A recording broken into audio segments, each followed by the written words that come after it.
2010, c'est incontestablement l'année de l'Afrique. Coupe du Monde, mais surtout la célébration par 17 pays d'Afrique subsaharienne du 50e anniversaire de leur indépendance.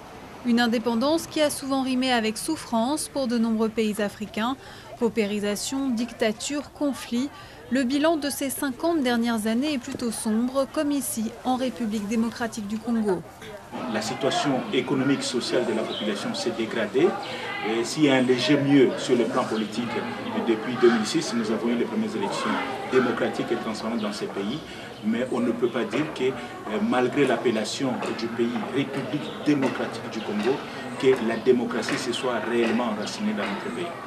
Des désillusions que partagent la plupart des anciennes colonies françaises. La colonisation française, c'est ce qu'on appelle la politique d'assimilation. Du côté français, c'est vraiment de créer des Africains à notre image. C'est ce qu'on leur faisait chanter nos ancêtres, les Gaulois. Et on voit les effets actuellement. C'est vrai que du côté francophone, on sent qu'il y a eu beaucoup plus de relations passionnelles et des relations, maintenant, sans cette aigreur vis-à-vis des pays francophones, vis-à-vis de l'ancienne puissance coloniale, avec énormément de reproches sur la façon dont ça s'est passé. Pourtant, certains pays s'en sont mieux tirés que d'autres. C'est le cas du Sénégal, selon cet ancien professeur d'histoire sénégalais. Ce demi-siècle-là, évidemment, a été parcouru par le peuple sénégalais dans une unité relativement totale.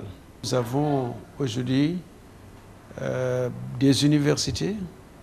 Quand nous avons hérité du colonisateur, une seule, celle de Dakar. Nous avons également